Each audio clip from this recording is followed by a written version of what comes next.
7번째 잠언. 하나님의 거룩한 임재 안에 거하는 은혜를 사모하십시오. 첫째, 하나님의 임재를 연습하면 우리 삶의 모든 영역, 특별히 믿음이 부족한 영역에서 더욱 생생하고 활발히 생동하는 믿음을 갖게 됩니다.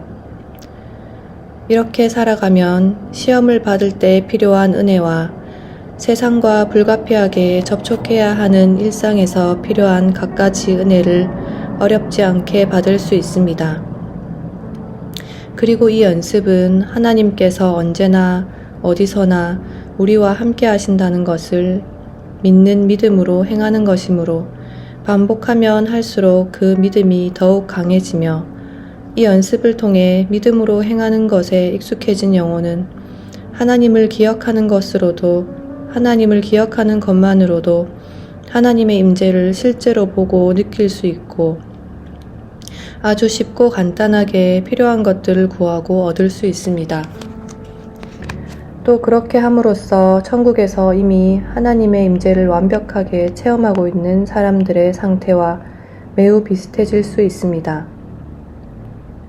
우리 영혼이 이 연습에 숙달하면 할수록 믿음이 더욱 생동할 것이고 마침내 그 믿음이 우리 영혼에 온통 스며들어 나는 더 이상 믿지 않습니다.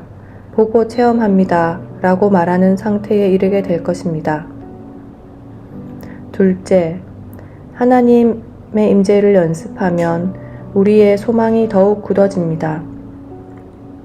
우리의 소망은 영적 지식이 증대됨에 따라 증대되기도 하고 우리 믿음이 하나님의 오묘하심을 굳게 붙잡을 때에도 증대됩니다. 우리의 소망은 하나님 안에서 절대적인 아름다움, 곧 육신을 가진 땅의 생명들을 능가할 뿐만 아니라 가장 완벽한 영혼의 아름다움이나 천사의 아름다움보다 훨씬 더 뛰어난 아름다움을 발견함으로써 더욱 강해집니다. 우리의 소망은 엄청난 축복을 강렬히 열망함으로써 힘을 내고 또 때로는 그 엄청난 축복을 실제로 미리 맛봄으로써 힘을 냅니다. 셋째, 하나님의 임재를 연습하는 훈련은 피조물에 집착하지 않는 태도를 우리 의지 안에 고취시키며 우리의 의지를 신령한 사랑의 불로 활활 타오르게 합니다.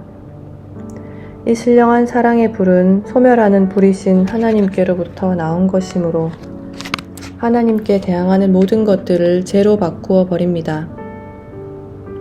따라서 이렇게 신령한 사랑의 불이 붙은 영혼은 언제나 하나님의 임재 안에서 살아갈 수 있게 됩니다. 그리고 이러한 하나님의 임재는 우리 심령 안에 모든 피조물이 알고 사랑하고 섬기며 예배하는 하나님을 뵙고자 하는 거룩한 열심과 신령한 열정과 열렬한 열망을 불어넣습니다.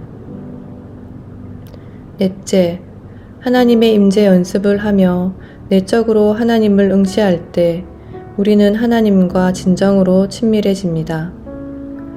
그래서 사랑과 경배와 회개와 확신과 감사와 헌신과 간구의 행위와 다른 모든 신령한 행위를 지속하며 일생을 보내게 됩니다.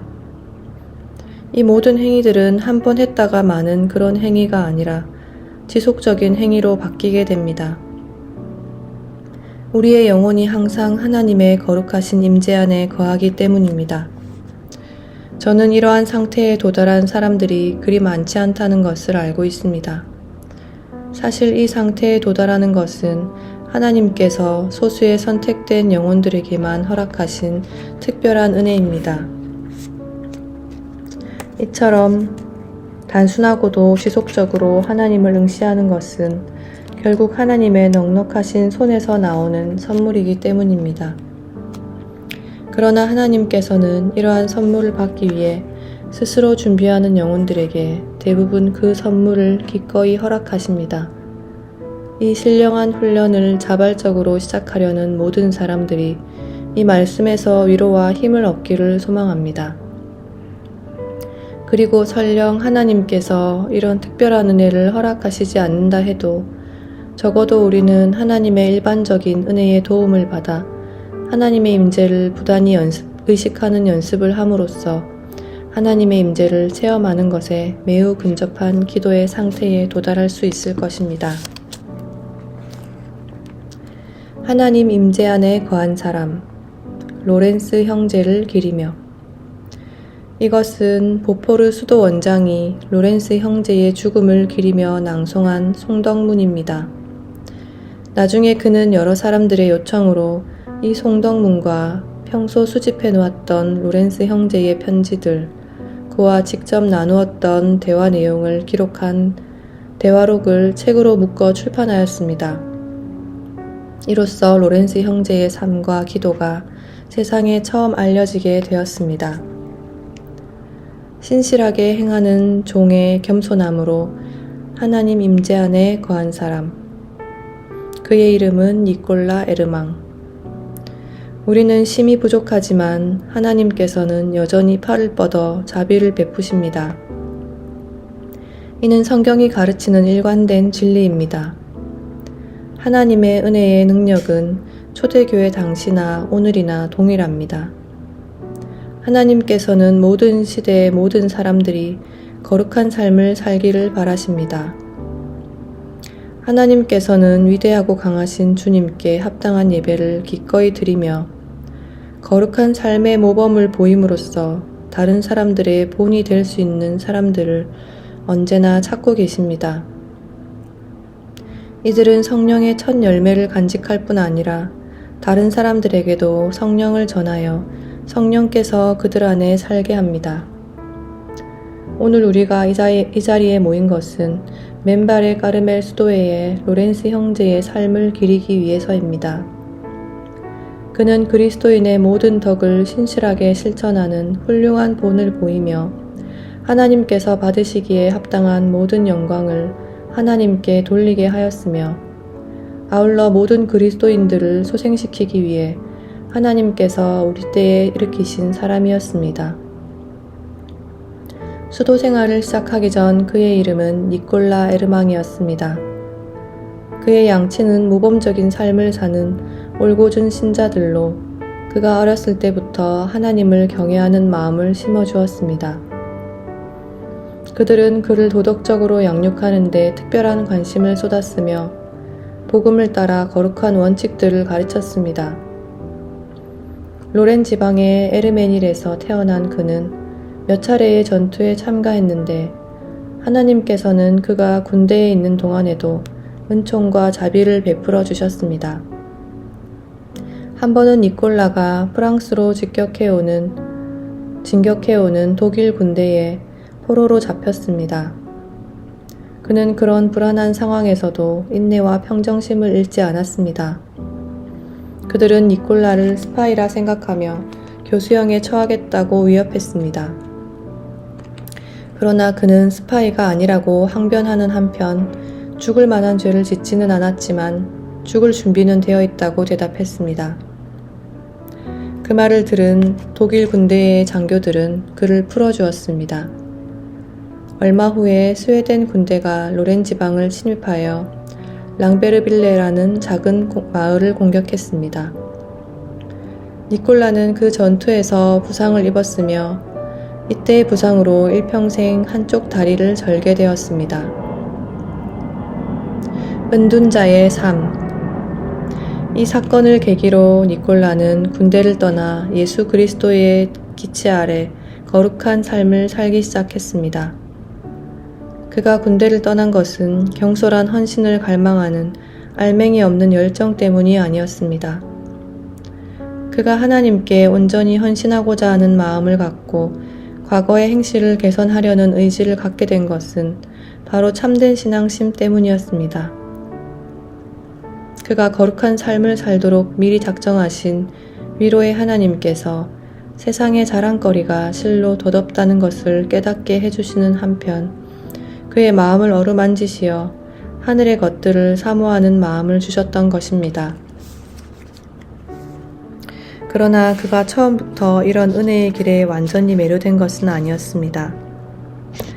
그도 위험천만한 군대 생활과 헛되고 부패한 이생의 삶과 불안정하기 짝이 없는 인간의 상태와 배신과 무관심함으로 얼룩진 친구들과의 관계를 은근히 그리워하곤 했습니다. 그래서 그는 통렬한 성찰과 치열한 내적 갈등, 그리고 진리의 능력으로 눈물과 한숨을 정복한 연후에야 비로소 복음의 길을 따르기로 굳게 결단할 수 있었습니다. 당시 그의 삼촌은 맨발의 까르멜 수도의 일원이었습니다. 그의 삼촌은 세상의 공기가 오염되어 있다는 것과 오염된 공기를 마시는 모든 사람들이 죽음에 이르지는 않을지 몰라도 필경 그 길을 따르는 사람들을 부패시킬 것이라고 가르쳤습니다. 니콜라 에르망은 세례를 받을 때 했던 서약과 혼란스러웠던 젊은 시절과 기독교 신앙의 오묘함, 그리고 무엇보다 예수 그리스도의 순환에 대해 깊이 묵상하면서 완전히 다른 사람으로 변화되었습니다. 그에게는 십자가의 겸손이 세상의 모든 찬란함보다 더 아름답게 보였습니다. 니콜라는 하나님을 향한 뜨거움으로 타올랐고 단순하고도 정직한 심령으로 하나님을 찾았습니다. 이 무렵 그의 유일한 소망은 과거의 잘못을 참회하기 위해 혼자만의 시간을 갖는 것이었습니다. 은둔자의 삶이 주는 고독으로 들어가 좀 더 적극적으로 헌신하면 어떨까 종종 생각하던 그에게 아주 좋은 기회가 찾아왔습니다. 그는 귀족 한 사람을 알고 있었습니다. 그 사람은 태생으로 보나 환경으로 보나 매우 만족스러운 삶을 살고 있는 게 분명한 듯 보였지만 사실 스스로 만족하지 못했고 재산이 많았음에도 언제나 불안해했습니다. 그러다가 그는 오직 하나님만이 그가 원하는 것을 채워주실 수 있으며 하나님께서 땅의 모든 보화보다 복음의 가난을 더 귀히 여기신다는 것을 깨닫고 은둔자의 삶을 선택했습니다. 그 사람은 하나님이 온 마음을 다해 하나님을 찾는 자들에게 실로 달콤한 위로가 되신다는 것을 직접 맛보기 원했습니다. 이에 니콜라는 그 사람의 후원을 받아 은둔자의 삶을 살기 시작했습니다. 고달픈 세상살이에 지친 그 영혼이 안식을 찾고 있었기 때문입니다. 로렌스 형제는 그리스도를 향한 열심이 특별했으므로 광야로 들어가자마자 모든 두려움을 쫓아버릴 수 있었고 그 어느 때보다 하나님을 꼭 붙잡아 둘 수 있었습니다. 그러나 은둔자의 삶이란 신앙의 경륜이 깊은 성숙한 신자들에게는 더없이 좋은 것일지 몰라도 이제 가 시작한 사람들에게는 그다지 좋은 길이 아닐 수도 있습니다. 니콜라 역시 그 사실을 곧 깨달았습니다. 기쁨과 슬픔과 평화와 괴로움과 열정 사이를 오락가락하는 감정의 변화와 그의 영혼을 온통 지배하던 헌신과 확신의 상실과 하나님께 대한 전적인 의존의 결핍으로 인해 과연 그 길이 옳은 길인지 의심하게 되었기 때문입니다. 그리고 마침내 일시적인 감정과 같은 불안한 모래가 아니라 예수 그리스도의 견고한 반석에 기초한 규칙으로 자신을 강하게 하여 변덕스러운 행위를 끊어내는 온전한 헌신의 삶을 배우려면 수도원에 들어가야 한다고 결론 내렸습니다. 부활의 로렌스 형제. 그는 맨발의 까르멜 수도회에 입회 신청을 하기 위해 파리로 갔고 그곳에 수련수사가 되어 부활의 로렌스 형제라는 수도명을 받게 되었습니다.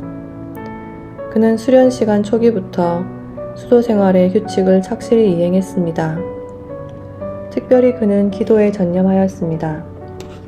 그는 수련수사로서 맡은 일이 아무리 많다 하더라도 기도를 위해 따로 떼어놓은 시간을 결코 빼먹지 않았습니다. 그의 가장 큰 장점은 하나님의 임재를 끊임없이 의식하면서 하나님께서 그의 영혼에 부어주신 사랑을 추구하는 것이었습니다. 그래서 그는 곧 동료 수련수사들의 본이 되었습니다. 그는 예수 그리스도의 승리의 은혜를 의지하여 열심히 죄를 고백하였고 인간의 본성이 끔찍이도 싫어하는 엄격한 금욕을 추구하였습니다. 수도원의 상급자들은 그에게 가장 낮고 천한 일들을 배당했지만 그의 입술에서는 한마디 불평도 나오지 않았습니다. 오히려 그는 다른 사람들이 가장 꺼리고 귀찮아하는 임무를 감당하면서 그 일의 혹독함이나 가혹함에 좌절하거나 낙심하기를 거부했습니다. 위로부터 오는 은혜만을 사모했기 때문입니다. 그는 천성적으로 아무리 싫어하는 일을 맡더라도 그렇게라도 고난을 받을 수 있는 것을 축복으로 여겼으며 더욱이 구세주의 본을 따름으로써 겸손해질 수 있게 되어 행복하다고 생각하며 기쁜 마음으로 수행하였습니다. 이처럼 로렌스 형제가 남다른 품행을 보이고 동료들로부터 신망을 얻자 수련수사들을 감독하는 사람은 그에게 다른 임무를 부과하여 그의 어려움을 가중시킴으로써 그의 소명의 진위와 그 마음의 견고함을 시험해 볼 필요가 있다고 생각했습니다. 그러나 로렌스 형제는 그런 경험이나 시험 때문에 낙담하거나 주저하는 대신 모두가 예상한 대로 그 일들을 신실하게 수행했습니다. 한 번은 어떤 형제가 그를 찾아와 수도원 측에서 그를 내보내려 한다는 소문이 들린다고 전했습니다. 그러자 로렌스 형제는 이렇게 대답했습니다. 저는 하나님의 손안에 있습니다. 그러니 하나님께서 기쁘신 뜻대로 처리하실 것입니다. 저는 사람들을 의식하며 행동하지 않겠습니다. 여기서 하나님을 섬기지 못하게 되더라도 다른 곳에서 하나님을 섬길 것입니다. 그렇게 몇 해가 흘러 로렌스 형제는 수도사 서원을 하고 맨발의 까르멜 수도회의 평수사가 되었습니다. 지옥의 고통과도 같은 죄의 괴로움. 그는 과거의 죄에 대해 곰곰이 생각하다가 두려움에 사로잡혔습니다. 자기가 보기에도 자신이 무척이나 비참하고 하찮은 존재로 여겨졌습니다. 그래서 자신이 하나님의 은혜와 위로를 눈꼽만큼도 받을 자격이 없는 형편없는 인간이라고 판단했습니다. 그는 하나님께서 특별한 은총을 베풀고 계심을 알고 있었습니다. 하지만 자신이 얼마나 형편없는 인간인지를 깨닫고 낮아질 대로 낮아진 그로서는 감히 하나님께서 주시는 하늘 축복을 받아들일 수 없었습니다. 그는 하나님께서 실로 자비가 풍성하신 분이어서 자신과 같은 추악한 죄인과 교통하신다는 것을 알지 못했습니다. 그러자 그런 오해에서 비롯된 잘못된 두려움이 그의 심령을 완전히 움켜쥐기 시작했습니다. 의심이 그에게 안겨준 고통이 얼마나 가혹했던지 그는 그것을 지옥의 고통에 비유하였습니다. 이 시련의 시기에 그는 자신의 처소 옆에 있던 한적한 장소를 종종 찾았습니다. 그곳에서 그는 하나님 앞에 영혼을 쏟아부었고 자신이 하나님만을 전적으로 의지하고 있으며 또 하나님을 기쁘시게 하는 것 말고는 아무것도 원하지 않으니 멸망하지 않도록 보살펴달라고 간구했습니다. 그러나 하나님께 이처럼 간절히 구했는데도 고통은 더욱 증대되어 마침내 견디기 힘든 두려움과 혼란으로 갑자기 마음의 통제력을 잃게 되는 지경에 이르기도 했습니다. 그가 안전한 폭우로 여겼던 수도원의 고독은 광풍에 요동하는 바다가 되어버렸고 그의 마음은 선장에게 버려진 채 거센 바람과 폭풍에 흠씬 두들겨 맞은 배처럼 흔들거렸습니다. 그는 어디로 가야 할지 어디로 도망쳐야 할지 도무지 갈피를 잡지 못했습니다. 한편으로 지속적인 자기 희생을 통해 주님께 완전히 굴복하라고 재촉하는 은밀한 내적 욕구를 느끼기도 했지만 다른 한편으로는 그러다가 오히려 옆길로 엇나가 죄에 빠지는 것은 아닌지 염려하였습니다. 결국 이런 염려는 본의 아니게 주님을 거부하는 결과를 낳았고 이 모든 생각들은 그를 두려움으로 가득 채웠습니다. 그에게는 모든 것이 섬뜩하게만 느껴졌습니다.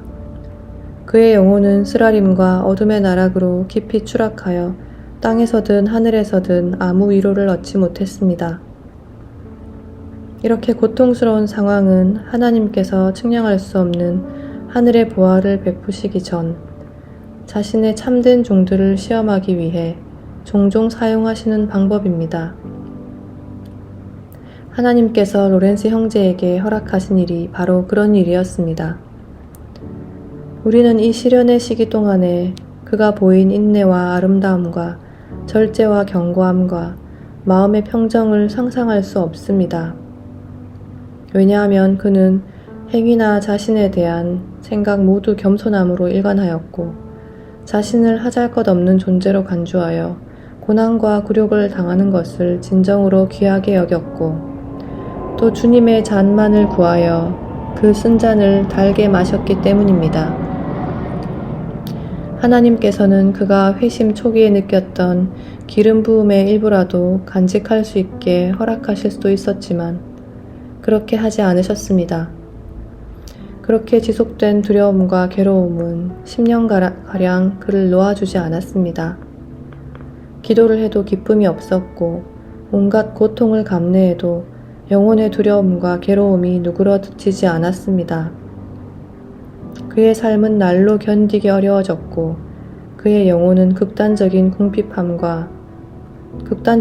궁핍함으로 내몰려 스스로를 너무나도 메스꺼운 존재로 여기게 되었고 그조차도 그런 자신을 도저히 참을 수가 없었습니다.